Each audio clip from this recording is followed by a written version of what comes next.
Olá, queridos, mais uma vez aqui no Upper Chamber, com alegria muito grande estarmos com vocês. É sempre um prazer muito grande estar aqui com vocês e compartilhar algumas coisas do coração do Senhor. Não esquece de dar um like, não esquece de inscrever no nosso canal se você ainda não se inscreveu. E vou te dar uma dica, tem um sininho aí, você aperta esse sininho. Toda vez que nós tivermos um episódio novo, uma express message ou alguma coisa nova no nosso canal, nós vamos informar você. Vai ser bênção. Hoje o nosso podcast vai ser violento, poderoso do fogo. Estou aqui com um cara muito forte, muito top, Thelmo Martinelli. Vão ter um tempo precioso demais hoje. Então fica com a gente, vai ser bênção demais.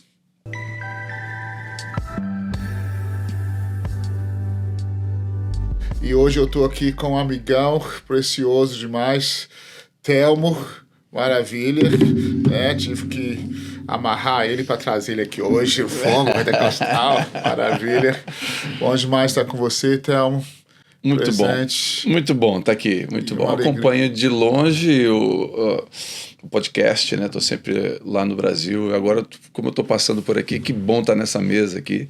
E não só na mesa do podcast, não nesse formato, mas que bom estar aqui conversando contigo, que foi uma inspiração para minha casa, para minha família.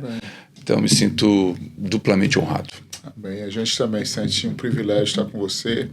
E, assim, muito tempo que eu queria ter esse tempo, tem muita coisa para a gente falar e compartilhar. E uma das coisas que eu acho interessante, antes da gente gravar, a gente já estava conversando, meu coração já estava borbulhando, queimando com as coisas do reino.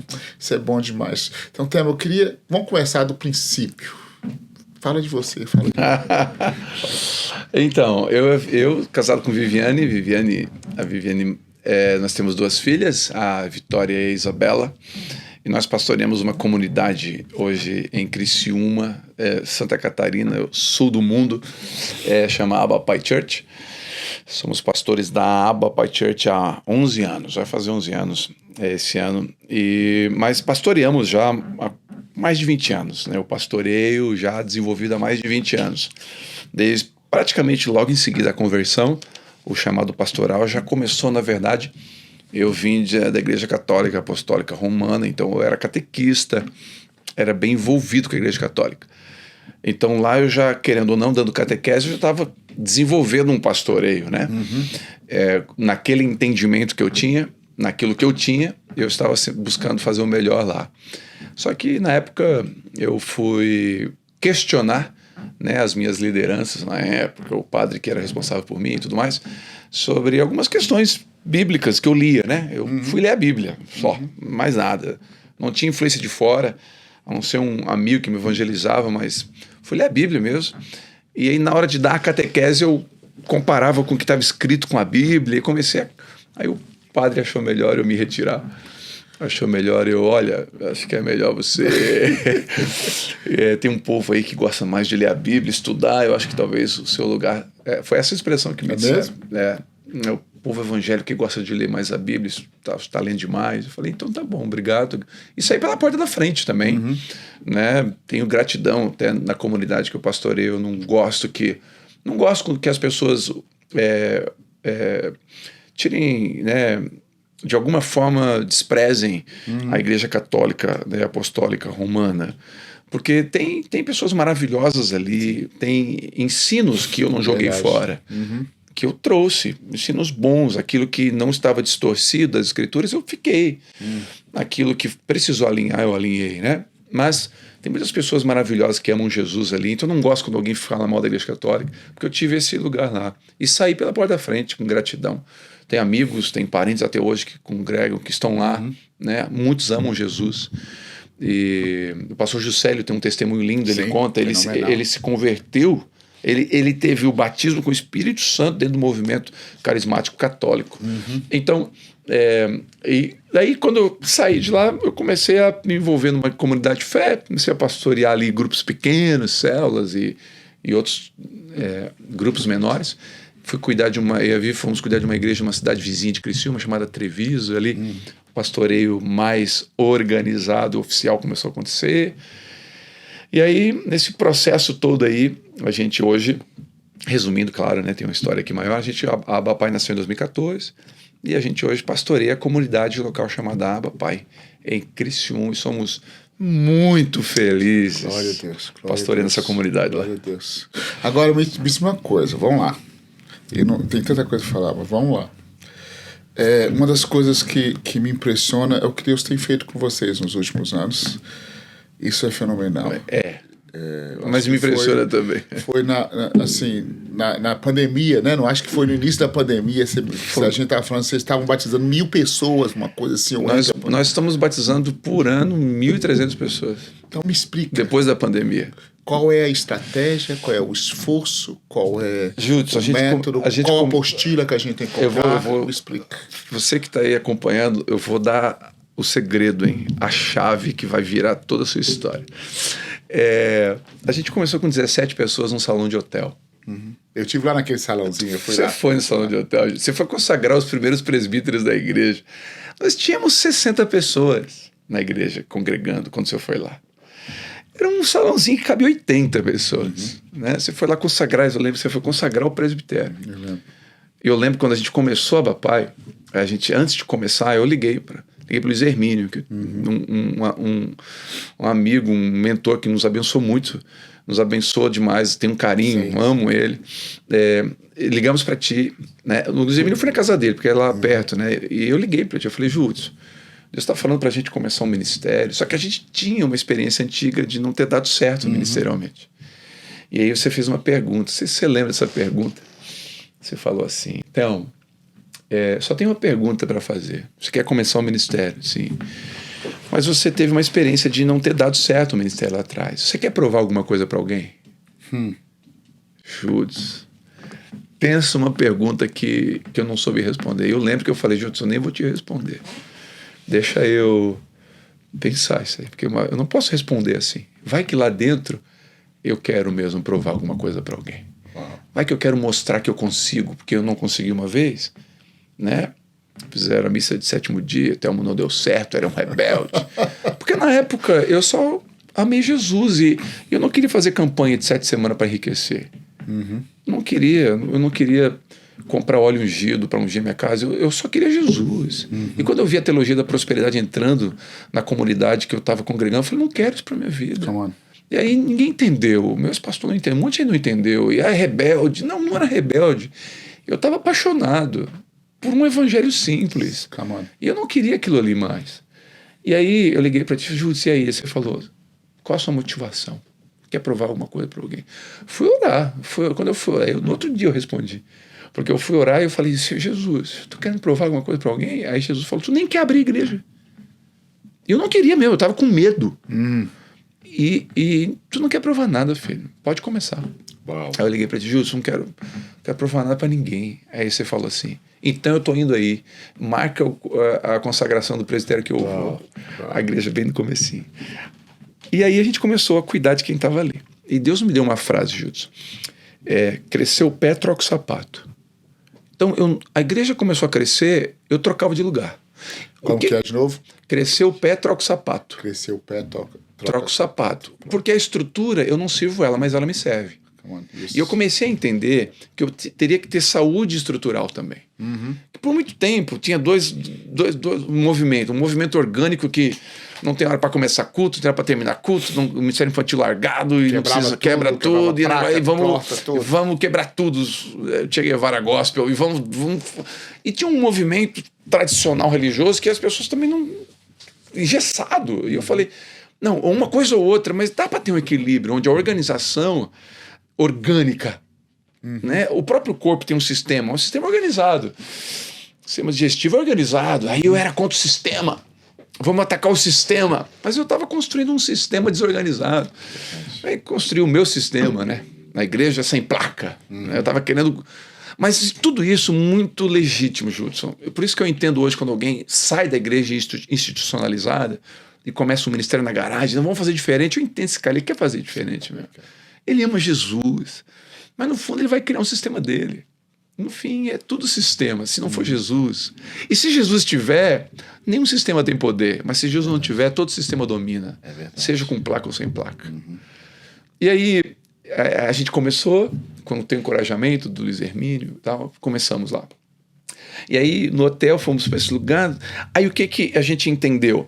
Que tudo que é saudável cresce, mas a gente não precisa focar no crescimento. Então a gente decidiu com o presbitério que nunca contaríamos os membros e nunca focaríamos em números. Nenhuma estratégia de crescimento, nem de culto do amigo, nem de grupo de célula de crescimento, não sei do que, nada para crescimento. Focaríamos em cuidar de quem estava e acreditaríamos que o amor entre nós faria com que um falaria para o outro daquilo que nós estaríamos vivendo. E aí um mendigo falando, um pregador já disse, né? Um mendigo falando para outro mendigo onde tem pão, eles vão chegando. E a gente se preocupou, vamos trazer pão, né, para a casa do pão, vamos pedir para o Espírito Santo trazer pão aqui para nós, entre nós. E aí, resumindo, a gente trocou de pavilhão 5 vezes, porque cresci o pé, troco o sapato, então eu não deixava ninguém, o culto ficou com gente em pé, eu aumentava um culto.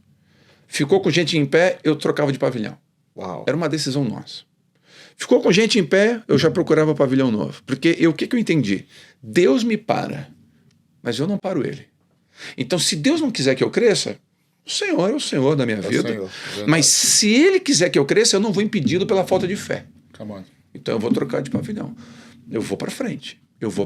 E aí, 300 pessoas, fomos pavilhão de 80 para um pavilhão para 300, encheu 3 cultos, pavilhão para 1.000, encheu 4 cultos. Aqui o meu coração pastoral foi provado. Teve domingos de 200, 300 pessoas irem embora porque não tinha lugar. Meu pai. Não, Júlio, as pessoas irem embora porque não gostou do culto, a pregação foi ruim. Não foi embora porque não quer Deus, ok, mas porque não tem lugar, Júlio. Lugar. Quebra, né, meu pai? Eu não aguentei, não. Eu falei, Jesus, me ajuda aqui. Tinha um salão de eventos sociais lá na cidade, enorme, cabia 7 mil pessoas em pé, 3 mil pessoas sentadas e tal. Caiu na nossa mão. E o cara perguntou se a gente queria negociar. Achamos uma forma ali de negociar. Compramos o pavilhão. 3.300 pessoas cabia sentado. Primeiro culto foi 500 pessoas embora. Uau. Não coube. Já abri o segundo culto no outro domingo. E a gente está lá faz 5 anos. Uau. A partir da pandemia, nós começamos a batizar. Batizamos na pandemia 1.000 pessoas em 2020 ali, depois da pandemia. Todos os anos. O ano passado foi 1.380 pessoas. Tivemos um batismo agora em março, 480 pessoas. Em março. E já tem batismo para julho de novo. Pergunto como? Não sei, Júlio. Eu estou fazendo a mesma coisa. Eu pastorei uma cidade chamada Treviso, eu falei, né? Tinha uma subcongregação lá, Júlio. Tinha uma subcongregação num bairro chamado Forquilha. Treviso tem 7.000 habitantes, tinha na época. 7.000 habitantes a cidade. A comunidade tinha 200. E eu tinha 7 membros nessa comunidade. Uau. 8 membros congregando nessa congregação. Eu fazia toda semana um culto, na sexta-feira. Vários cultos, Júlio, eu fiz com uma pessoa sentada. Uau. E eu trabalhava no exército, eu ia fardado às vezes, não tinha tempo de tomar banho. Era 40 quilômetros da minha casa. E eu fazia um culto para uma pessoa. Teve um culto que não foi ninguém, Júlio. Eu peguei o violão, fiz o louvor, preguei, fiz o culto inteirinho. Porque se é para o Senhor, não importa se tem 1 milhão de pessoas. E, Júlio, hoje, a papai tem 10.000 pessoas. Se hoje Deus fala, volta lá, eu volto lá fazer um culto. A Vivi e eu começamos a pregar nos presídios. Várias vezes eu preguei para um cara só encarcerado, um só. Há 2 meses atrás eu fui de novo no presídio, batizamos 30 pessoas. Porque não tem a ver com quantidade, nunca teve. E eu tenho orado, Senhor, se a quantidade, isso roubar o nosso coração, como os discípulos às vezes se impressionaram com a estrutura do templo, Jesus, olha tudo isso, eu vou derrubar isso aqui. Eu falo, Jesus, leva a gente de volta lá para o Treviso, se for preciso. Porque o crescimento nunca foi o foco. E eu sempre foquei na saúde, porque eu acredito que tudo que é saudável cresce. Agora, rápido ou não rápido, isso não sou eu que determino, são tempos e estações, é a vontade de Deus. Ele estabelece o crescimento. Sim. Um planta, outro rega, é o Senhor que dá o crescimento. Então, a velocidade do crescimento é dele. E o pastor que está lá no Acre, no interior do Acre, lá cuidando de 17 pessoas. Come on. Ele é fiel. Ele é de Deus. Ele é um homem, é um herói da fé. Verdade. Não é a igreja com 10 mil membros. Só que eu preciso celebrar um, mas eu celebro 10 mil. O outro erro também não, o que é grande não tem qualidade, então nós vamos ficar pequenininho. Não, isso é egoísmo. Eu quero que a igreja tenha 1 milhão de pessoas. Tá, mas 1 milhão, não, porque é 1 milhão de vidas. São pessoas salvas. Não é a questão da aba Pai ser grande, é pessoas serem salvas. Exatamente. Então, Deus falou comigo, filho, a fidelidade daquele pastor lá no interior da Bahia, cuidando de 17. Ele começou a igreja com 2 pessoas, ele e a esposa. Em 5 anos ele tem 17 pessoas. Ele cresceu. Ele batizou 15 pessoas. Ele cresceu. Mas quem é mais abençoado? Não tenho mais abençoado. Não tenho mais abençoado. Quem é o mais abençoado? Paulo ou Barnabé? Não, teoricamente Paulo, né? 13 livros, a autoria dele, milagres, mas quem ganhou Paulo? É verdade. Então não tem o mais abençoado, tem aquele que é fiel. Eu falo, eu quero ser encontrado fiel, seja jantando com a minha esposa, seja casando a minha filha, ou seja pregando numa conferência. Glória a Deus. Então esse é o caminho assim, que eu acredito.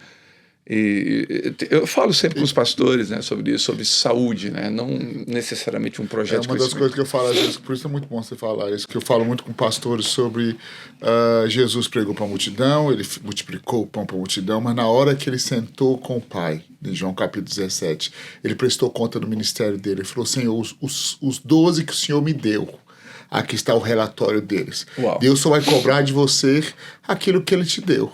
Então não preocupa em cuidar daquilo que ele não te deu, mas cuida com muito zelo daquilo que ele colocou na sua mão. A começar pela sua esposa, exatamente. A começar pelos seus filhos, a começar pelo amigo que você tem perto. Não precisa. Começa, seja fiel com o que está perto. Né? Você acha que essa fome por resultado relâmpago nos adoece? Adoece. Judson, eu não sei. Eu acho que coach é uma profissão.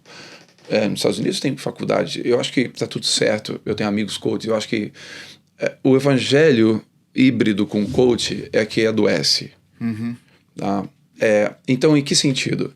Quando eu pego ferramentas que não são do reino para usar no reino. O reino de Deus é uma contracultura. E aí, o que eu ouço? E por favor, quem me ouve, entenda que não é necessariamente uma crítica a alguém, mas há uma doença.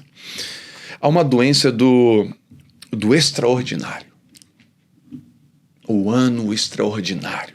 O teu mês vai ser extraordinário. Porque o teu chamado é extraordinário. Cadê o ordinário? Cadê a beleza do Salmo 90 que diz, nos ensina a contar os dias? O sol nascer todo dia é ordinário, né?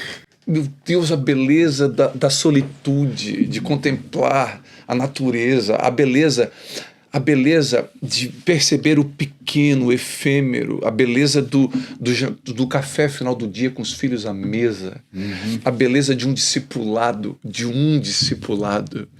a beleza de parar por de Jesus prestar conta, o que tu me deu, o que não me deu eu não me incomodei, mas o que tu me deu, que você falou, o extraordinário está roubando a igreja. Então, os eventos extraordinários, maravilhoso, Júlio. A gente tem eventos também, a gente tem momentos, e eu acho que eles apontam, trazem algo, tem algo neles legais. Mas quando uma igreja vive de evento, ela perde o ordinário. E a beleza da igreja está no ordinário. No discipulado semanal, na mesa com a viúva, no cuidado do órfão, no aquele casal que está lá se divorciando, Júlio, eles precisam ouvir que Jesus ama eles. E alguém tem que sentar com eles. Eu preguei esse dia sobre Filipe, que encostou na carroça do etíope. A gente não quer sentar na carroça dos etíopes, a gente quer pregar nas plataformas. Seja elas digitais ou físicas, mas a gente não quer sentar com o etíope. E aquele cara voltou feliz para casa dele, ele batizou Filipe, Deus para Filipe, o evangelista, o diácono, o Filipe. Deus para Filipe por causa de um etíope. essa beleza. E Deus tira Filipe do meio de uma multidão, né? Não, era um avivamento. Da conferência de Jerusalém, um negócio violento lá acontecendo. E ele sai da multidão e vai pro deserto. Encontra um cara com sede. E ele falou: quem me impede de ser batizado? Nada, se tu crer nada. Ele não puxou o livrinho de regra do 7 passos do batismo. Ele falou: não, se der tempo, a gente faz 7 passos do batismo. Se tiver tempo, a gente ensina. Não tem problema ter cursinho de batismo. Não é disso que eu tô falando. Já vão dizer: ele pastor disse que não precisa. Não, tá tudo bem. Mas a beleza do ordinário te leva a ver um cara com sede e tem água. O que a gente precisa? Hebraico, precisa saber do hebraico? Precisa saber do grego aqui? Precisa saber de homilética, hermenêutica? Não, precisa conhecer a palavra e ter o Espírito Santo. Acabou. Parece simplista, mas não é. É tudo que Filipe tinha. Uau. E Filipe deu o que ele tinha. E aquele cara saiu feliz da vida. Eu contei um testemunho esses dias de um menino que me procurou no culto, no final de um culto. Até esse videozinho acho que acabou correndo. De um menininho que me procurou no culto. Um jovem, um menino. E ele fala assim: pastor, tudo bem? Eu falei: tudo bem. Como você me vê? A pergunta foi essa dele. Eu olhei um menino, 20 anos, sei lá. Falei: eu vejo um jovem, simpático, bonito. Então, pastor, você está vendo errado. Eu sou uma mulher. Falei: não entendi. Eu sou uma mulher, eu nasci mulher. O meu nome de nascença é Marielle. Mas agora o meu nome é Maico. Eu tomo hormônio masculino há 8 anos. Eu sou homossexual. O meu conhecimento grego e hebraico agora aqui vale o quê? Uma hora dessa. Só vale se eu tiver o Espírito Santo e amar essa pessoa como Jesus amou. Isso não vale. Não vai valer muita coisa agora aqui. Conhecimento bíblico, o que Jesus disse, eu preciso saber. Aí eu falei: pois não, em que posso te ajudar? E ele falou assim: a piscina está montada para o batismo sábado que vem, domingo que vem. O que me impede de ser batizado? Ô Judson, eu lembrei do Felipe na carroça. Qual foi a resposta do Felipe? Nada. Se crê de todo o teu coração. Ele não perguntou se estava pagando o imposto direito, se o etíope estava amaziado. Ele não perguntou nada, Judson. Ele só perguntou: se crê de todo o teu coração, nada te impede. Eu creio. E eu respondi a mesma coisa para esse menino: nada te impede de se batizar se tu crê de todo o teu coração que Jesus Cristo é o Filho de Deus. Ele falou: eu creio. Então dá o nome para o batismo, a gente se vê nas águas do batismo. Simples assim, Judson. No outro sábado do batismo, na fila do batismo, Maico, roupa de menino, jeito de menino, camisa do batismo.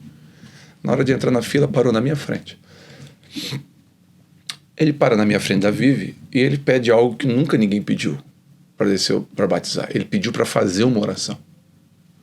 Eu nunca vi alguém pedir para fazer uma oração. É normal, a pessoa recebe uma oração ou confessa. Ali que você pede para a pessoa repetir com você, ok. Cada um faz um jeito, isso aí, tá tudo certo. Só que ele: posso fazer uma oração? Pode. Aí eu fiquei curioso. Eu estiquei o ouvido assim para ouvir a oração. Ele orou assim, gente: Jesus, se tu tá me ouvindo, eu quero dizer que morre o Maico aqui nessa água. Uau. E renasce a Marielle. Uau. Que o Senhor criou. Uau. Obrigado, Uau. Jesus. Eu te amo.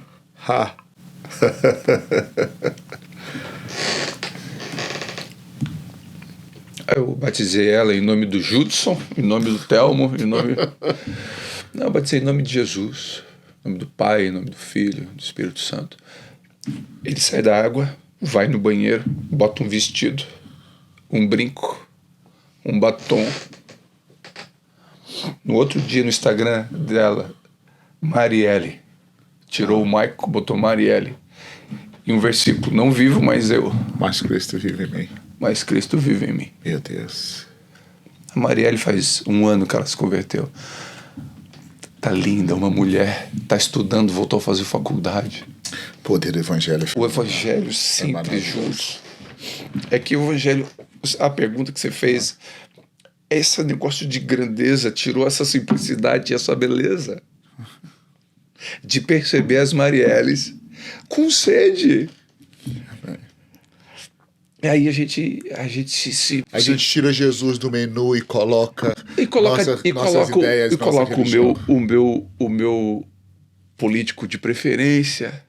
A gente tira Jesus da mesa. Tira Jesus da mesa e coloca outras coisas que a gente esquece que o que transforma ainda o evangelho de Jesus Cristo. E quanto mais puro, mais ele transforma.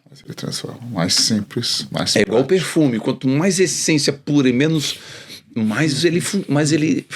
a fragrância corre. É uma coisa que eu tenho pensado, a gente até falou sobre isso um dia, que nós temos muita dificuldade hoje porque a gente quer inventar na Bíblia. Parece que a Bíblia não é suficiente. A gente quer florir, mas eu sinto que há uma necessidade de... Vamos pregar o evangelho simples. Não precisa inventar, já está ali. É o que Jesus falou, é o que Jesus ensinou. Vamos ler a Bíblia e ler o que está escrito, e crer no que está escrito, e pregar o que está escrito. Eu acho que há essa síndrome de grandeza. A gente tenta até florir demais, às vezes, e construir coisas. Não, irmãos, o que está escrito aqui é o que está escrito. É exatamente o que o Evangelho está falando é isso aqui. É a obra da cruz, é o poder de Deus para a salvação. Eu não me envergonho do Evangelho, pois é o poder de Deus para a salvação. Grego. Mas e o pecado dele? O pecado dele é o Espírito Santo. Ainda é poderoso para convencer o pecador do pecado. Exatamente. Parou de praticar o pecado. Aleluia. Eu acho que esse é outro fenômeno hoje. É fenômeno. Algo maravilhoso que eu acho que tem coisas que a gente quer fazer para Deus quando a gente sabe que a gente não consegue. Não consegue. Eu sou uma das pessoas, eu acho que a mensagem de arrependimento tem que ser pregada, gritada e falada todos os dias, toda hora. É a mensagem, é a essência, é o centro do evangelho. Mas o convencimento do pecado não tem como eu convencer. Eu posso criar estratégias que mexem na emoção, né, que tocam nas pessoas. Mas é só o Espírito Santo. Mas é só o Espírito Santo que convence o homem de juízo. Eu posso fazer uma igreja de parede preta, com luzes, está tudo certo. Mas quando eu foco nisso, achando que isso vai fazer alguma coisa, eu tiro Jesus da mesa. Ainda ele. Júlio, eu tenho... Isso é pessoal, eu como pregador, eu estou aprendendo, eu acho que eu sou um menino, eu estou crescendo. Eu estou expondo mais as escrituras, uma pregação mais positiva, mais simples, apresentando o que está escrito, com a ajuda do Espírito Santo, crendo que ele é poderoso através da palavra para fazer o que ele quer. Eu só apresento as escrituras, ainda é ele que convence. Eu estava pregando um culto desse, Judson, um cara vem chorando no final do culto, chorando. Falei, fala, meu irmão, o que aconteceu? Eu preciso confessar que o meu diploma de 2º grau é falso. Judson, quantas vezes você pregou que alguém aqui está com diploma de 2º grau falso? Quantas vezes você falou isso? Quantas vezes eu preguei isso? Quantas vezes alguém viu isso ser pregado? Quem convenceu esse cara que ele comprou? Que ele estava... Não tem, é a graça, é o evangelho. O evangelho aceita todos, ele não aceita tudo. Essa frase é boa. Porque ele vai me receber, mas não vai me deixar como eu cheguei. Eu acho que essa é a confusão que as pessoas têm, né? Eles acham que o evangelho aceita todos e tudo. Não. Ele aceita todos, porém a graça... A graça... Ela nos leva para um lugar de transformação. Eu não posso tirar o poder da graça. O poder da graça. A graça tem um poder imensurável. Fenomenal. Olha Paulo. É imensurável. Um matador de crente. É incalculável a graça. Por isso que a gente precisa apresentar o evangelho. O evangelho é uma boa notícia. Ele não é uma má notícia. Tá, mas então, você é um pecador, eu sou um pecador, nós temos que nos arrepender. A cruz ainda está ali para ser um discípulo. Toma a sua cruz, é verdade, Agora vem a graça e fala, eu capacito vocês para viver isso. Amém. Aleluia. Porque eu não consigo andar em santidade. Verdade. Eu não consigo nem carregar a cruz. Eu preciso da graça. Por isso que ela ultrapassa a multidão de pecado. Não é que ela pode pecar à vontade que ela vem e te cobre. Não é disso que ela está falando. Ela está falando, eu tenho o poder de fazer você vencer esse multidão, irmão. Glória a Deus. Então, eu gosto daquela história do cara que foi condenado à morte. Eu conto isso. Ele foi preso e ia ser, no outro dia, enforcado. E na noite anterior, o prefeito da cidade, a pedido da multidão, que gostava daquele cara cometeu um erro, uma fatalidade. Ele se vestiu de clérigo, de padre, de religioso, e colocou dentro da Bíblia uma carta de perdão. Ele poderia perdoar aquele cara, era um direito do prefeito. E ele foi lá falar de Deus para aquele cara, na noite anterior. Aí ele entrou, e o cara não reconheceu que era o prefeito, falou, o que você quer aqui, na grade mesmo? Eu vim aqui falar de Deus, estou aqui com a Bíblia, eu não quero falar com você. Deus não existe. E aí xingou o cara e mandou o cara embora. E o cara, olha, deixa eu falar com você, só 3 palavras. Não quero te ouvir, some aqui. Foi embora. Quando o cara foi embora, o agente prisional chamou ele e falou, tu sabia quem é aquele cara ali? Esse é um religioso aí. Não, é o prefeito da cidade. Ele trouxe uma carta dentro da Bíblia de perdão. Ele ia te perdoar hoje. Uau. No outro dia o cara foi ser enforcado. Antes de ser enforcado, ele pediu a palavra. E tinha uma multidão assistindo. Ele falou, posso fazer uso da palavra antes de morrer? Pode. Hoje eu estou sendo enforcado, não pelo crime que cometi, mas pelo perdão que eu recusei. Uau, é verdade. A graça não tem a ver com o que eu fiz. Tem a ver com aquilo que eu recuso. Aquilo que eu recuso. Por isso, quando eu falo de Jesus, eu falo, se você souber o que está disponível, e se você não recusar, você não é condenado. Amém. Meu Deus. Aleluia. Glória a Deus. O Evangelho continua sendo tão maravilhoso. Ainda é o Evangelho. Glória a Deus, glória a Deus. Meu Pai, eu sou apaixonado pelo Evangelho de Jesus Cristo. Bom demais, bom demais. Então, eu acredito nisso, Judson, eu acho que Deus é um Deus extraordinário, mas o extraordinário tá roubando esse desejo pelo grande, pelo extraordinário, pelo mega, pela quantidade de seguidores, pelo selo azul, esse desejo, ele tá roubando a simplicidade poderosa do Evangelho. E os privilégios, né, que tem na simplicidade, muito maravilhoso, né? Isso é muito bom, Aleluia, tem mais algumas coisas para te perguntar. Vamos lá. Aleluia. Vamos lá. Glória a Deus. Tem 2 assuntos que eu queria perguntar para você. Primeiro, 3. Vamos ver se a gente consegue falar sobre 3. Vamos lá. Primeira coisa que eu queria pensar. Eu conheço você há muitos anos e muito do processo que Deus fez na sua vida, né? A gente acompanha, vê como que Deus tem feito e vendo como Deus tem usado você, tem usado a Vivi, tem usado a sua família e muitas pessoas te veem hoje, mas não veem o processo. Né? Então é muito fácil ver a pessoa quando ela chegou, mas eles não veem quando o cara chega no final da maratona. Todo mundo fala, o cara chegou em primeiro lugar, mas ninguém sabe quando ele acordou 3 horas da manhã, quando ele evitou comer comida que era lixo para cuidar da saúde, o processo quando ele torceu o tornozelo e que teve que ficar parado. Eu ouvi isso na sua vida. Eu acho que muitos que estão nos assistindo veem vocês, veem você, veem sua família, né? E me fala um pouco desse processo, porque a gente quer. Existe uma frase no inglês, né? No pain, no gain. Sem dor não tem ganho, né? E no Evangelho parece que tem como chegar sem o processo. Então me fala um pouco sobre o seu processo. Eu falo sempre que entre a semente e a flor tem um processo. Entre o chamado e o estabelecimento dele tem um processo. Davi foi ungido menino, mas até chegar lá teve um processo. Teve que não matar quem podia matar. Teve processos aqui. Jesus, parece que Deus prova antes de estabelecer.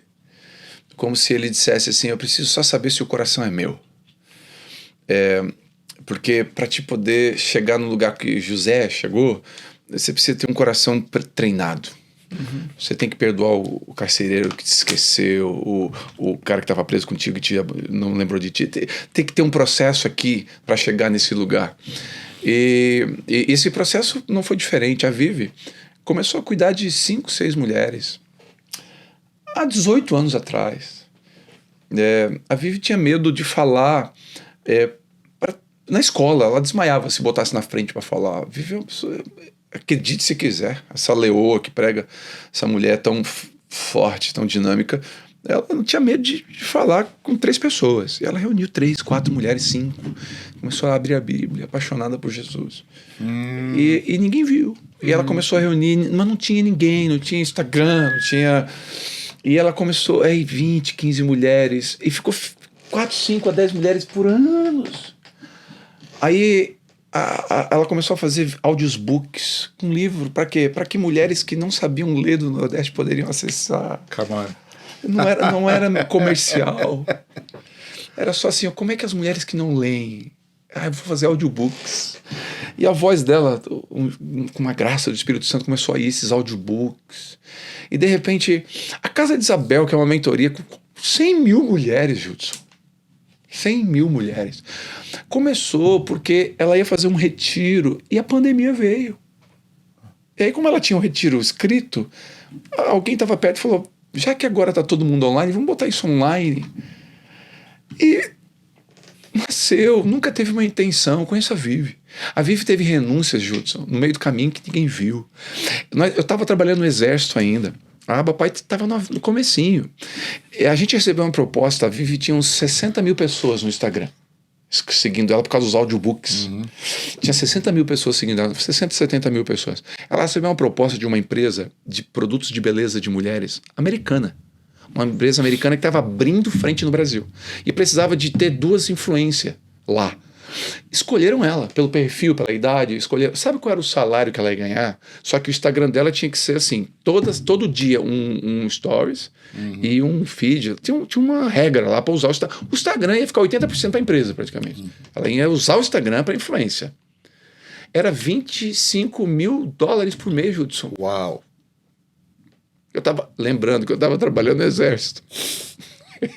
Então, eu fiz uma conta rapidinho. Da hora, né? Falei, glória a Deus. Deus mandou, Jesus. A gente foi orar, sabe o que o Espírito Santo disse para ela? Eu não te dei influência para ganhar dinheiro. Te dei influência para abençoar as mulheres. Uau. E aí eu mandei um e-mail, escrevi, não, muito obrigado. Uau. Ninguém viu, Jesus. Ninguém viu as renúncias, ninguém viu. A Vivi hoje, sair para ministrar, não é romântico. Nós temos uma filha ainda que não casou, temos uma igreja local. Sair de casa, a Vivi, ela gosta do lar. É renúncia. Tem tanta coisa que vem, tanta oferta que a Vivi renuncia, que ninguém viu. Ninguém percebe. Então, esse processo... lembra, eu estava no ministério, aí eu comecei o ministério e deu errado. Né? Lá no projeto, deu tudo errado. Eu quis quebrar o sistema, botar fogo nos púlpitos, nas igrejas, nos pastores, nos diáconos. E deu tudo errado. Aí eu fui para morar em Belo Horizonte. Lá em Belo Horizonte, eu peguei a Bíblia, peguei o caderninho e fui pro quarto. Quando eu fui pro quarto caderninho, o Espírito Santo falou comigo, não, agora tu não tem mais púlpito, tu não tem mais igreja. Agora eu quero que tu só fique, ou tu quer ficar comigo para ter um sermão para pregar. Uau. Eu quero que tu fique 1 ano e meio só com a Bíblia. Uau. Não vou te falar nada para pregar. Uau. Eu vou falar contigo antes da papai nascer. Deus vendo se eu amava o púlpito ou ele. Várias escolhas do caminho. Perdão, pessoas que... Hoje, Judson, lá na Abapai, se um pastor se levanta entre nós e ele fala, Deus falou para mim, abriu. Hoje a gente não tem Abapai em lugar nenhum, é só uma igreja local. Convites e possibilidades são centenas, mas a direção de Deus até hoje é essa, e ele vai ser fiel. Um pastor sai, sabe o que eu faço, Judson? Eu chamo ele e falo, vem cá, quantas cadeiras você precisa? Mas eu não vou abrir uma Abapai. Não precisa. Porque eu entendi que o reino de Deus está acima da Abapai. Maior, né? Mas foi lá atrás que eu entendi, não foi agora. Eu lembro quando a Abapai tinha 4 para 5 anos, eu te liguei. Que tu não lembra de tudo, né? Eu te incomodo sempre, mas eu só lembro das incomodações, Não, lembro das coisas boas. Eu te liguei e falei assim, Judson, eu tô assustado. E a gente batizou 300 pessoas naquele ano. A gente batizou 300 pessoas. Criciúma tem 200 mil habitantes. A gente tá vivendo algo fora do comum. E a Papai tem 4 anos, Judson. Aí você falou, não, Theo. A Papai tem 15 anos. Eu lembro quando você, lá atrás, quando eu te conheci, lá Deus começou a trabalhar o Theo e a Vivi para isso. Então Deus trabalha hoje para amanhã. Eu falo sempre da bagagem, né? Se eu for pegar agora um voo para o Alasca, eu vou para Criciúma, né? Tá frio lá em Criciúma, vai fazer 3 graus semana que vem. O que eu vou botar na minha mala? Né? Eu estou num lugar quente, 35 graus hoje. Mas eu estou fazendo a minha mala aqui no calor para um lugar que eu estou indo. Então, dentro da minha mala eu vou colocar cachecol, eu vou colocar luva, eu vou colocar roupa de frio. Porque a mala que eu faço hoje fala do destino que eu estou indo. Deus faz a minha mala hoje, Judson, mas eu não entendo a minha mala hoje. A gente fala, pra que isso? Pra que isso, Jesus? Verdade. O Judson, o meu casamento passou por uma crise. Eu fiquei 4 meses separado da Vivi. Nesses 4 meses, Jesus, as promessas, por que você está fazendo isso? O que está acontecendo? Hoje, o que eu mais recebo é testemunho de casamento restaurado. Uau. Porque o meu foi restaurado. Então, quando alguém fala assim, meu casamento está em crise, eu não tenho mais esperança, eu abro a minha mochila e lá atrás Deus colocou na minha mochila uma ferramenta. Glória a Deus, glória a Deus. Então, Deus prepara a mochila hoje, eu não entendo o que Deus está fazendo. Então tem gente talvez me ouvindo aqui, não está entendendo o que Deus está fazendo com você. E a aparente falência parece ser uma derrota, né? Porque não faz sentido agora. Poxa, Deus falou que ia me usar isso. Como? Onde está a promessa? A promessa está no mesmo lugar. Só que Deus precisa te preparar a mochila para o lugar que você vai. Então hoje quando alguém chega para mim e fala, eu vou para outra igreja, eu não tenho problema, porque eu já saí, eu já errei, né, em ir e voltar. Então Deus botou na mochila, eu falo, não, tá tudo bem, eu não morri por você. Não foi nenhuma denominação que morreu por você, foi Jesus que morreu por você. Você pode congregar onde você quiser.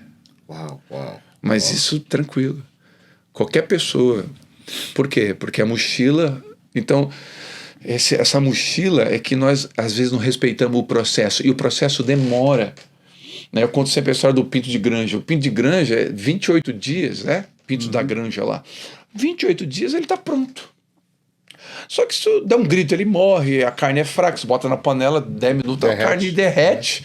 O pinto caipira lá da nossa avó lá, nascia no meio do mato, ninguém sabia como nascia direito, comia pedra, minhoca, só que era 6 meses, Judson, para ficar adulto. E a gente quer... E aí, alguns métodos de crescimento, não respeita o processo. Aí bota o cara a liderar sem maturidade. Neófito, vai errar, vai quebrar. Porque aí a carne vai desfalecer, não vai aguentar. Então, respeitar processo é maravilhoso. Na Abapai, por exemplo, para um líder liderar um grupo de convívio, que é uma célula, 3 anos de conversão, Judson. Ah, mas o cara tá apaixonado, mas não tem estrutura ainda. Espera amadurecer. É melhor não ter uma liderança do que ter uma liderança imatura. Porque não tendo uma liderança, está aos cuidados do Senhor, de alguma forma. Mas tendo a liderança imatura, você deu autoridade. O dano é maior. Uau. Então, respeitar processos é fundamental.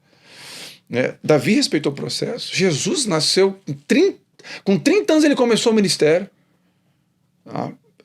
Deus respeitou a vida. O tempo inteiro você vê homens de Deus passando por processos. E respeitar processo é fundamental. É o fruto do processo. Né? E não assustar com o processo que Deus nos leva. Né? Eu acho que isso isso que você falou. Ele vai colocar a coisa na nossa mochila que a gente vai falar, pra que isso? Eu não vou precisar disso. Não faz sentido. Não tem sentido. Nenhum. O que o Senhor está fazendo isso comigo? O que o Senhor está me matando? O que o Senhor está me arrebentando? E esse processo é necessário. É necessário. Coisas que Deus fez lá, por exemplo, Deus falou comigo que vive processo. Família. Família é fundamento. se você não cuidar do seu casamento. Aí Paulo fala isso em Timóteo, em Tito, dizendo que o presbítero, o bispo, o líder, tem que ser homem de uma mulher só, tem que ter filhos crentes, tem que governar bem a sua casa. Só que ele, lá atrás, quando ele restaurou meu casamento, ele falou isso. Porque um dos motivos do meu casamento se diluir foi 7 dias por semana na igreja. O ativismo religioso. Aí você pensa, ativismo religioso é tão perigoso quanto qualquer outro pecado. Por quê? Porque ele tem cara de santidade. É até mais perigoso, porque você está onde? Terça, na igreja, na quarta, na igreja. Você não está no bar mais bebendo. Então ele tem uma cara de santidade. Então, só que ele é nocivo. Porque de cada 10 presos lá em Criciúma, na penitenciária, 7 é filho de crente. E eu pergunto para eles por que ele está preso, sabe o que ele me responde? Por que ele não quer Jesus? Por que ele não abandonou a igreja? Porque o meu pai só queria a igreja. Ele não foi nenhuma apresentação à escola minha. Uau. E o pai era crente, achando que estava fazendo para Deus 7 dias por semana dentro da igreja. Ou seja, colocou o ministério, porque Deus não é ministério. Deus é muito maior. Quando Deus é prioridade, não é um ministério. Porque cuidar da minha esposa também é Deus. Né? Então, esse princípio eu aprendi com Thomas Pedley. Conhece Thomas? O Thomas, eu sou apaixonado pelo Thomas. E Thomas, na Escola do Clamor, na época eu estava assim, querendo pregar na África a nado. Eu estava querendo ganhar o mundo inteiro. Eu ia voltar, em 7 dias eu ia ganhar minha cidade inteira para Jesus. Eu estava assim, o Thomas falou sobre a lista de prioridade. Não sei se você lembra disso. Ele falou sobre a lista de prioridade. Ele falou, imagina um quadro, né? Um quadro, uma lousa, né? E a professora na lousa ali. E aí ele faz uma lista. Fala, número 1, qual é o primeiro na sua vida?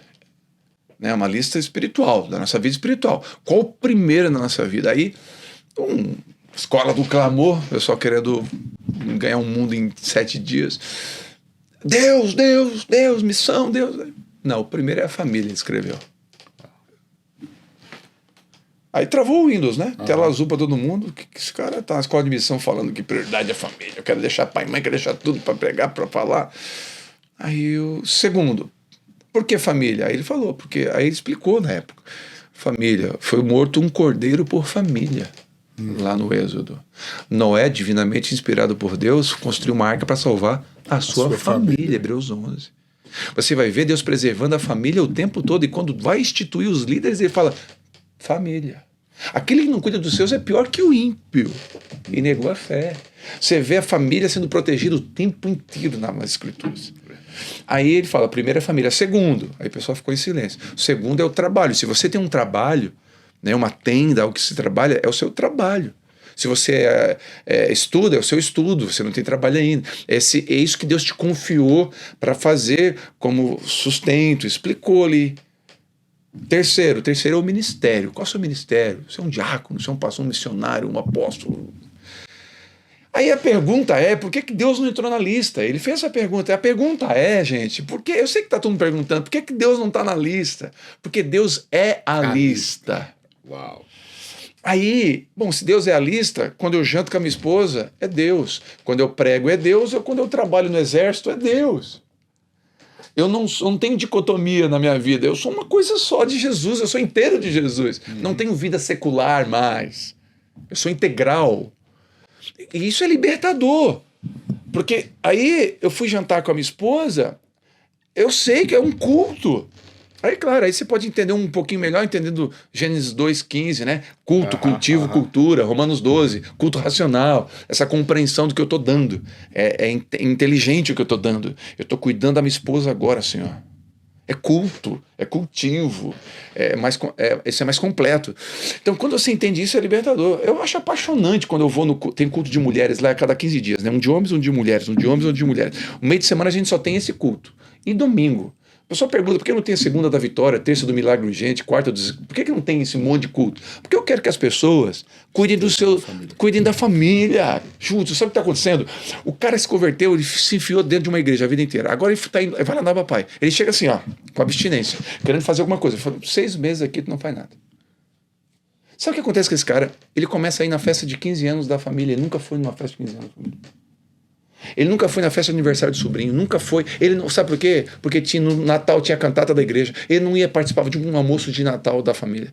Esse cara agora começou a visitar a família começou a dizer, quem é você? Não, eu vim aqui. Onde é que é a tua igreja? A família começou a ir na igreja. Ele orou há 15 anos para a família na igreja, a família não ia. Agora ele foi lá participar da festa de 7 anos do sobrinho, ele pôde ser luz lá, e agora a família está aí na igreja. Uau, isso é muito forte, isso é muito forte. Então, essa compreensão, eu não estou tirando aqui em nenhum momento o chamado missional, daquele que Deus mandou ir para o campo. O chamado apostólico, né, que é o verdadeiro missionário, aquele que fundamenta lá. Eu não tô tirando disso, eu estou dizendo que são fundamentos que a igreja local precisa colocar. Eu acho que são algumas coisas que Deus está nos amadurecendo para entender esses princípios, né? Eu acho que a gente que trabalha com liderança, e você também tem essa mesma coisa, às vezes conversando até com irmãos, com líderes, fala, então, você tem que pôr seu casamento em ordem para você estar no ministério. Então, até seu esforço para ter um casamento bom não tem a ver com porque eu amo minha esposa, mas é porque eu quero que minha esposa seja uma mulher bonitinha na igreja, meus filhos pareçam bonitinhos para mim pregar. Porque aí eu tenho respaldo para ser líder no ministério. E quando, na verdade, isso, de certa forma, transmite uma mensagem para nossa casa. Com certeza, os filhos estão entendendo. Que meu pai não me ama. E, na verdade, ele quer que eu seja um crente para que ele pareça bem no ministério. Isso é doloroso, né? O que eu ouvi de um preso. A igreja era amante do meu pai. Uau. Um preso falou isso. E eu não quero saber da igreja. Ela é amante do meu pai. Isso é muito forte. Então, 7 de cada 10, Judson, 7 é um número. Não é ideia, é um número. E fala, isso está falando. A maior igreja do Brasil é desviada. É verdade. E então, a gente ganha... vamos batizar, vamos, tá tudo bem. É apavorante para um pastor batizar 1.400 pessoas. Não é romântico. É o que tira o meu sono hoje. Porque imagina, Judson, imagina você acordar amanhã de manhã na sua casa e ter 1.400 bebês na porta da sua casa. Como você se sentiria? É por isso que eu não pus meu interesse na internet. Já pensou, Judson? 1.400 pessoas, 1.400 bebês. Né? Tá surtado, né? Jesus, quem vai cuidar desse povo? Então não é uma questão de números, ganhamos 1.400. Não, quem vai cuidar desse povo? Por isso que a minha oração é aquela que Deus mandou fazer. Sim. Deus, onde é que estão os pastores aí que ninguém quer usar? Tá. Então, isso entra na outra pergunta. Que eu acho que nós temos muita coisa pra falar, né? Vamos ter que marcar outro podcast, né, Thelma? Fácil. Você tá empolgado aqui no Pentecoste, já tá violento aqui. Deixa eu te falar uma pergunta, porque você entrou no assunto. Nesse ano, o Senhor nos deu uma palavra que eu queria conversar com você sobre isso. Que também eu não estou querendo criticar nada, você sabe muito bem disso. Eu também creio que nós precisamos crescer o pé, compra um sapato. A gente sempre usava a linguagem, imagina sua filha de 3 anos, você põe nela um vestido de uma moça de 18 anos. Ela não vai conseguir andar, vai cair. A mesma coisa, fica ridículo uma moça de 18 anos vestir um vestido de alguém de 3 anos, nem vai entrar, vai ficar ridículo, feio e vai rasgar. Então a estrutura da igreja funciona nesse aspecto. Maravilhoso. Mas ao mesmo tempo eu sinto que nós construímos tanta coisa em nossa volta que nós estamos cansados por causa disso. E no outro aspecto, eu senti nesse final do ano como se o Senhor dissesse assim, eu preciso que vocês construam apriscos. Você falou para mim. Eu preciso que vocês construam lugares onde pessoas sejam cuidadas. Onde... não, use o que você tiver, tá? Não tem problema, mas desconstrua talvez um ambiente diferente e construa um ambiente onde esses bebês são cuidados, onde eles são alimentados, onde eles são amados, onde eles são celebrados. Eu particularmente creio que o Espírito Santo, e talvez muita gente vai discordar de mim, mas eu particularmente creio que o Espírito Santo não está desconstruindo, ele está restaurando a igreja para nós sermos corpo, para nós amarmos pessoas, para a gente cuidar de gente. E eu percebo que vocês carregam essa graça. Tipo assim, não importa se a gente tem 10 mil, 5 mil, 3 mil, 12, mas a gente quer que todo mundo seja cuidado. Todo mundo. E me fala um pouco sobre isso. O que é essa questão pastoral de cuidar?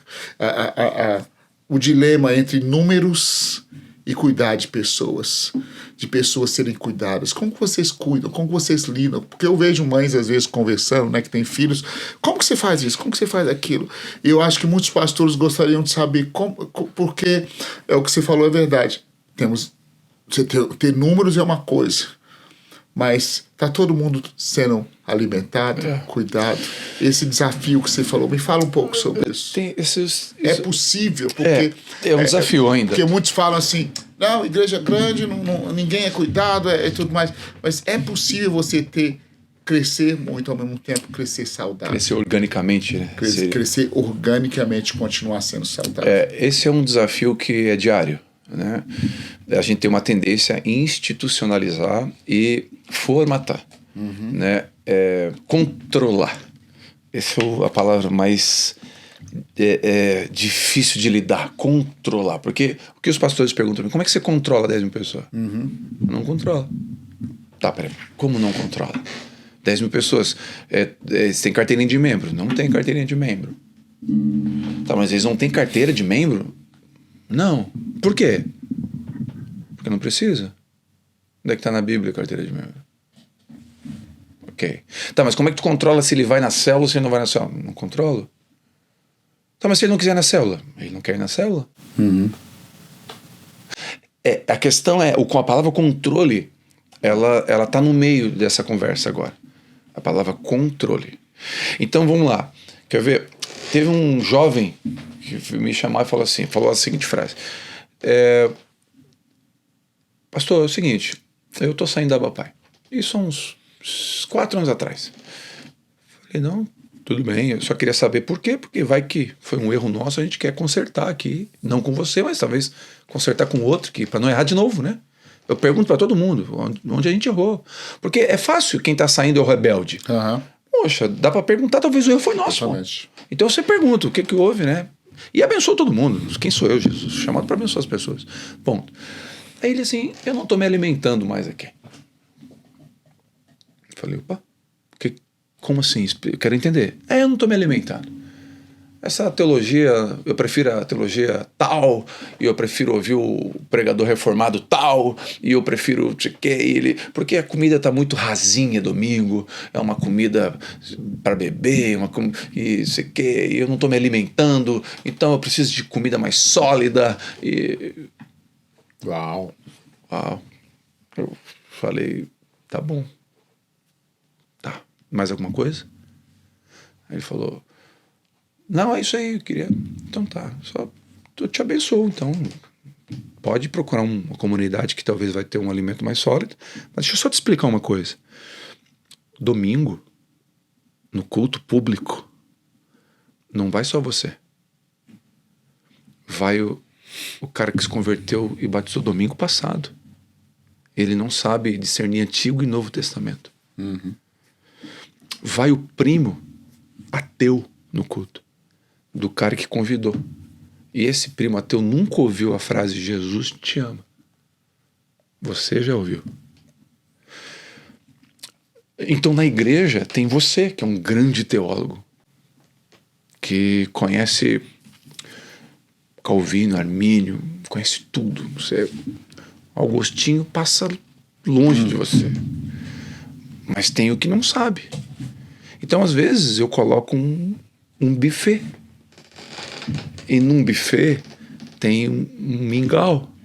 E eu vou dizer num culto, você que entrou aqui e usou cocaína ontem, Jesus tem poder de arrancar essa cocaína do seu sangue. Aí você vai dizer, tô na igreja, cocaína, sou crente, Jesus te ama. Já sei disso. Eu sei que você sabe, mas dá para te ser menos egoísta e entender que o seu irmão tá na mesa e ele tem 3 meses de idade. E ele também tem que comer. Ele não consegue mastigar o que você mastiga. E ele não mastiga o que você mastiga, ele não sabe o hebraico. E vai confundir a mente dele o hebraico agora. Dá para entender que eu tenho 2 filhas, uma de 11 na época e uma de 1. A de 1 não come o que a de 11 come.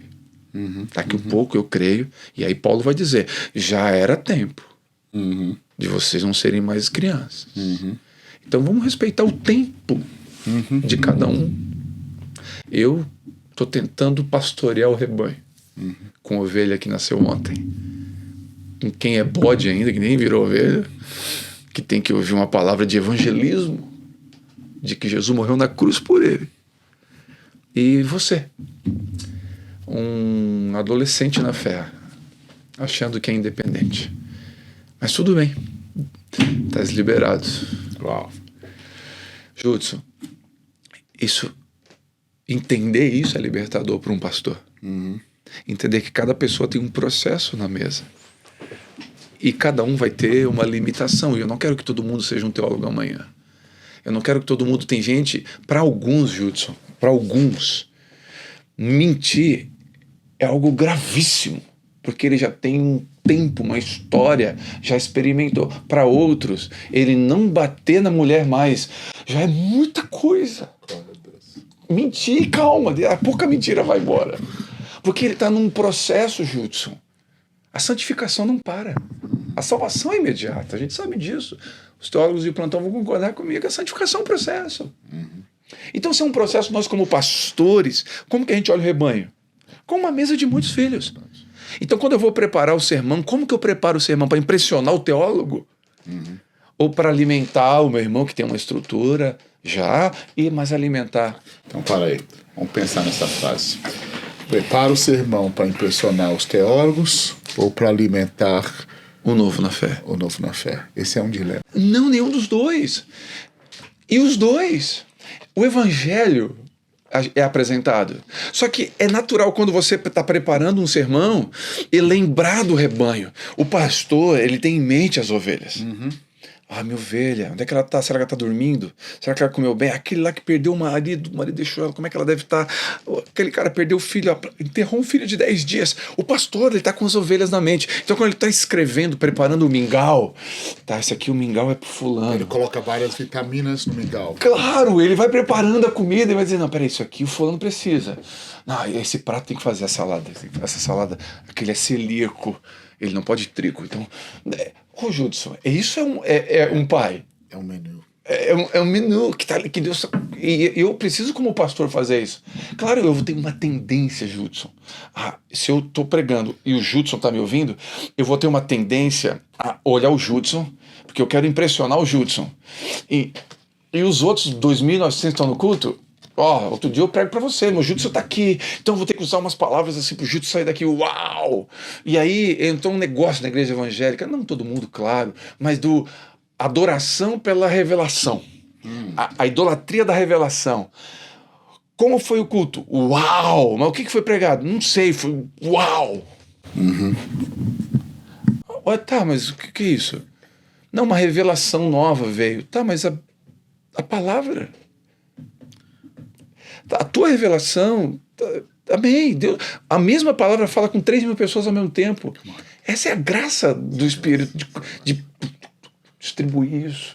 E como pastor, é ser sensível ao Espírito Santo. Judson, várias vezes eu estou preparando uma mensagem, Deus fala assim, escreve. Judson, eu escrevo no tablet. Você que usou cocaína hoje... E no final do culto vem 3 na fila dizendo, eu usei cocaína hoje. Uau. Ele estava lá no culto dizendo, é a minha última esperança, me disseram que tem um Deus aqui que ama as pessoas. Ele está ali no culto, Judson. E ele precisa ouvir a boa notícia. A boa notícia é que o sangue do Cordeiro tem poder para libertar o sangue dele. Então, esse coração pastoral é nesse sentido. Paulo tem uma hemorragia pastoral dizendo quem sofre que eu não sofro junto. Quem não cai que eu não caio junto. O chamado pastoral, ele batiza uma pessoa de manhã, ele casa outra tarde e faz um velório à noite, Judson. No mesmo dia, você enterra um irmão, você casa um irmão, você apresenta o filho de um irmão. Pergunta. Meu pai. Hoje... As pessoas têm vergonha de dizer que são pastores. Como que você se sente sendo um pastor, Thelmo? Eu amo a Jesus e eu amo o que Ele ama. Ele ama as pessoas, Ele ama o rebanho, Ele ama as ovelhas. Eu não tenho talvez não tem função, cargo no mundo, para mim hoje, de maior privilégio do que ser um pastor. Eu cuido do que é dele. Uau! Porque você deixou o exército, uma carreira no exército, para pastorear. E eu sei que foi um parto, porque você ouviu Deus. Liguei para ti também, tomei conselho contigo, eu lembro. E a gente ouve muitos pastores que querem desistir de pastorear, mas pastorear é bom demais, né? É maravilhoso. Que a gente cuida do que é dele, do que ele ama. Se a gente ama Jesus, pastorear... todos os dias eu acordei no exército, trabalhando, ia trabalhar todos os dias. 22 anos eu fiquei lá. Eu era de carreira, né? Então eu ia me aposentar como capitão. E as minhas 2 filhas iam ficar com o salário de capitão o resto da vida. Então tinha uma estabilidade e uma pensão para as minhas filhas até elas morrerem juntos. Se elas morrerem com 100 anos, elas iam receber. E quando eu fui entregar... Eu sempre fui muito patriota. Eu sempre usei a farda com muita honra. Mas no dia que eu fui me desligar, o coronel juntou todo o quartel. E ele falou: eu quero que você fale antes de você ir. Chamaram o psicólogo. Eu só estava ficando louco. Eu não me aposentei, Júlio. Eu saí de lá com um elogio, folhas de elogio e uma estatueta. Não ganhei nada. Eu deixei tudo. E eu não posso voltar. Então não é uma coisa que dá para voltar. Tipo, se eu sou engenheiro, eu volto a ser engenheiro. Se eu sou um advogado, eu volto a advogar. Não, eu não volto a ser militar. Eu não posso. Então foi uma decisão difícil para mim. E o dia que eu peguei o microfone na frente de todo o quartel, eu falei: você só deixa uma missão nobre por outra mais nobre. E eu tô deixando a farda para botar outra farda. Come on. De um Deus que não perde guerra, do Senhor dos Exércitos. Hey. E foi difícil. O dia que eu entreguei a farda foi no culto de ceia, eu levei a farda no púlpito. Falei: o Isaac, que ele estava pedindo de mim. E o mais difícil foi conversar com a Vitória. A Vitória já entendia. E ela amava me ver de farda, tudo aquilo. Conversei contigo, tu me aconselhou até Deus está falando, acho que é tempo, tu me aconselhou. E eu sinto paz. Se tu e a Vivi estão de acordo, pode ir. Só que faltava falar com a Vitória. A Vitória me amava me ver de farda, ela sabia da pensão. Tudo isso, né? E quando eu fui falar com a Vitória falou assim...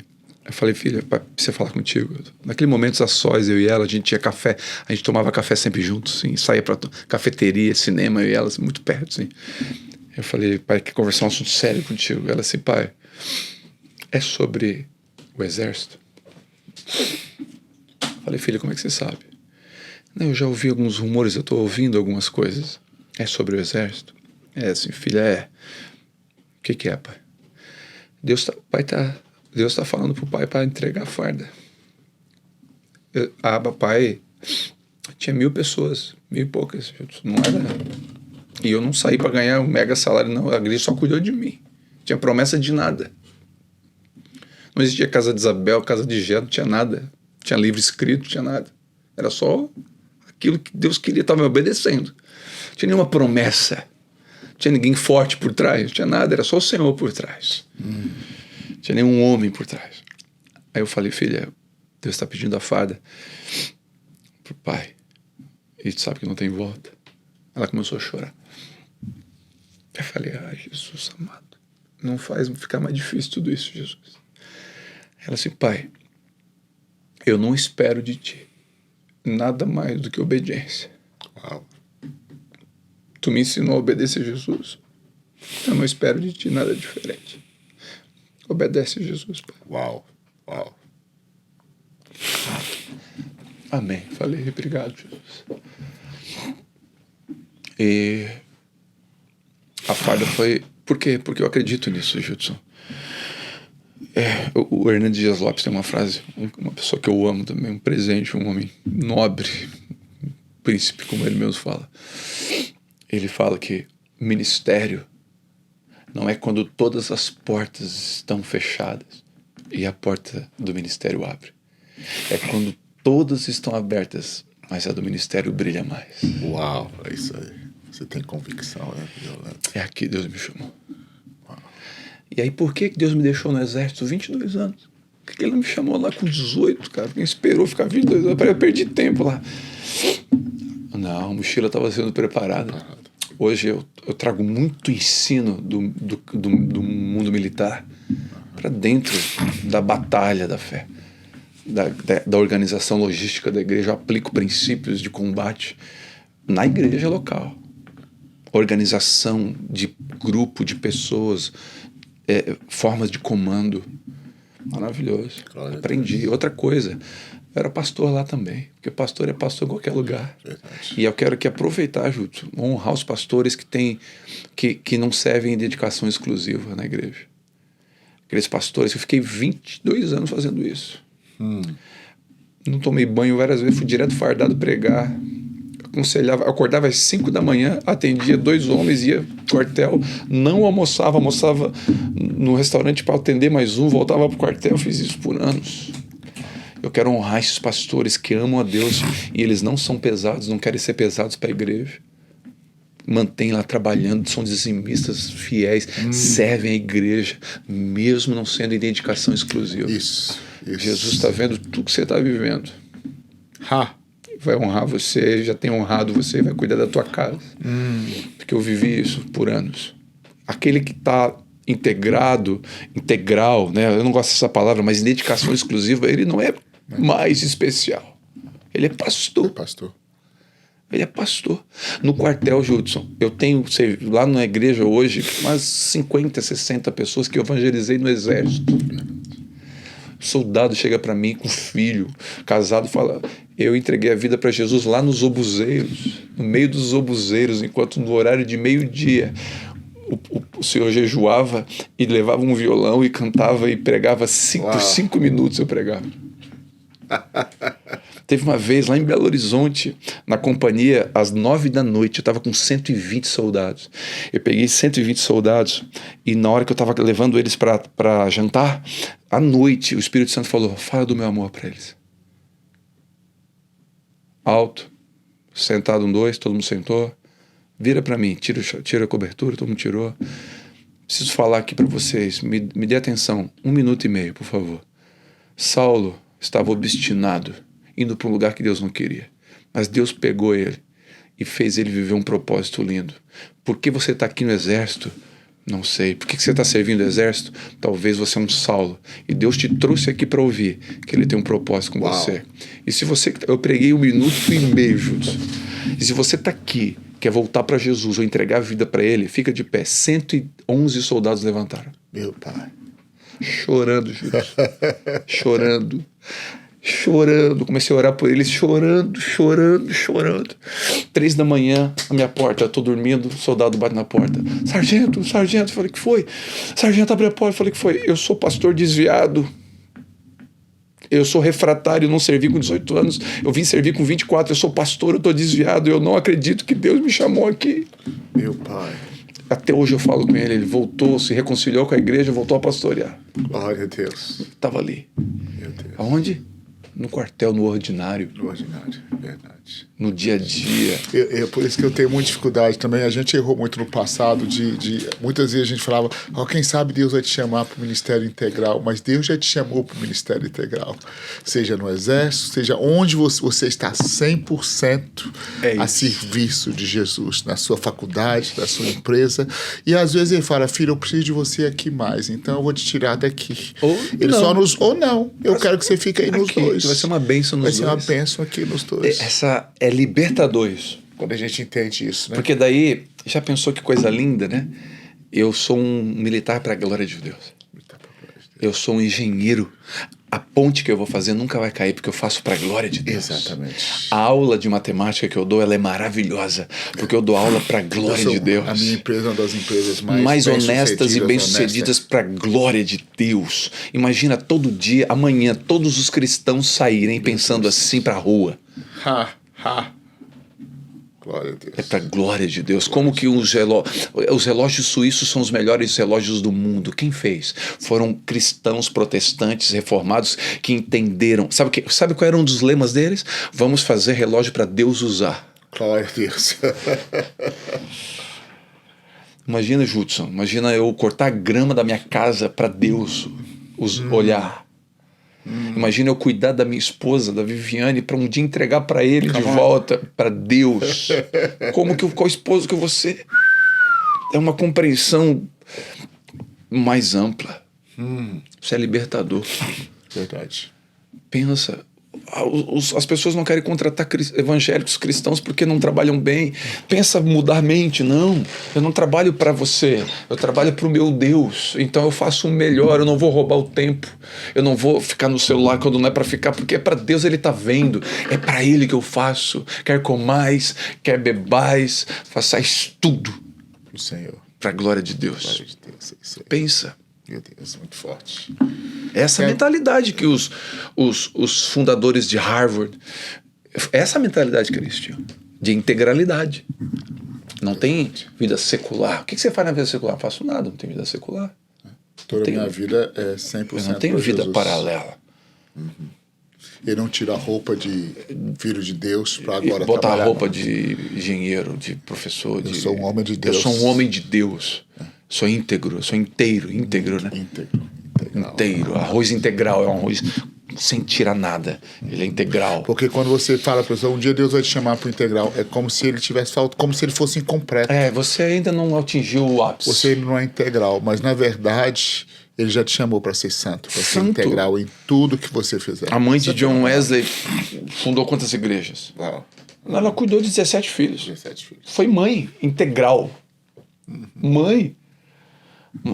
Lá na igreja, quando uma pessoa casa ou ela tem filho, a gente tira do ministério por 6 meses. Intencionalmente. Casou, 6 meses fora. Tem filho, 6 meses. Por quê? Agora é um momento de você, na ordem de prioridade, priorizar o seu casamento, priorizar seus filhos. Muito bom. É aquele princípio da cultura, né? Do soldado da cultura judaica que ele sai da guerra com casa. A lei ensinava isso, né? Então, isso é Glória a Deus. libertador. Theo, muito obrigado. Que bom. Judson. Tô aqui ouvindo. Judson. Nós vamos ter que fazer outro podcast para falar de outras coisas, outros assuntos. Judson, obrigado, tá, Judson, por tudo. Obrigado por por amar a Igreja de Jesus. Obrigado por nos abençoar. Sempre quando às vezes eu mando para ti, né? Batizamos. Glória a Deus. Eu sempre tentando compartilhar um pouquinho dos frutos, porque se hoje eu e a Vivi estamos vivendo algo, tem uma parcela enorme, tua e da April. Vocês acreditaram quando poucos acreditaram. Então a gente procura honrar vocês, não é aqui no podcast. Estou só aproveitando esse momento, mas a gente honra vocês nos bastidores, honra vocês amando o que tu ensinou a gente a amar. Então, obrigado, tá? Obrigado a vocês por amar Jesus. Vocês são nós temos muita presente, alegria de ver como Deus tem usado vocês nas nações, né, e como Deus tem feito coisas maravilhosas e vai fazer muito mais. E esse amor por pessoas, pelo coração do Senhor, obrigado. E nosso desejo é que você seja tocado, alcançado. Não desista do processo, aquilo que Deus está colocando na mochila, deixa Deus colocar. E um dia a gente precisa falar só sobre a família, velho. O que a gente conversou ali, a gente nem trouxe. Não trouxe tempo de falar. E isso é muito bom. Obrigado. Você pode abençoar essas pessoas que estão assistindo. Amém. Senhor, obrigado. O Senhor sabe quem está assistindo agora, quem vai assistir daqui a 10 anos. Jesus, obrigado. Isso talvez daqui a 50 anos alguém vai assistir. Nós não sabemos. Mas o Senhor conhece cada um que vai assistir. Traga a pessoa certa e faça com que essa pessoa que está ouvindo, que assistiu, mande também para a pessoa certa. Amém, aquela Jesus. pessoa que precisa, talvez para alguns, vai ser como um copo d'água em uma maratona. Nessa caminhada vai trazer um fôlego. Para outros vai trazer convicção de chamado. Outros vai trazer convicção de posição. Outros vai trazer um coração queimando pelo pastoreio. Jesus. Levanta pastores, Senhor. Pastores segundo o teu coração, que amem o rebanho, que digam como Jesus, os que tu me deste. Que comece pela casa, que comece pelo casamento. Eu oro por cada pastor que me assiste, que nos assiste, que nos ouve, para que esse pastor possa olhar para Jesus e lembrar que vale a pena, que o bom pastor que deu a vida pelas ovelhas está cuidando deles. Que nós possamos ser como aqueles pastores que, trabalhando à noite, viram a estrela. Trabalhando à noite, os anjos chamaram e disseram: tem uma boa notícia, chegou, Jesus nasceu. Trabalhando à noite, que esses pastores que trabalham à noite, que trabalham em momentos, que conciliam, né, o seu trabalho, o seu ganho com o pastoreio. Fortalece-os, fortalece os seus ombros, e cada irmão e cada irmã que está aqui, eu abençoo em nome de Jesus. Amém. Amém. Deus abençoe. Tamo junto. Queridos, um beijão. Não esquece de dar um like. Esse aqui foi violento, velho. Aleluia. Até embaçar meu óculos aqui de chorar. Um beijo. Amamos vocês. Um abração.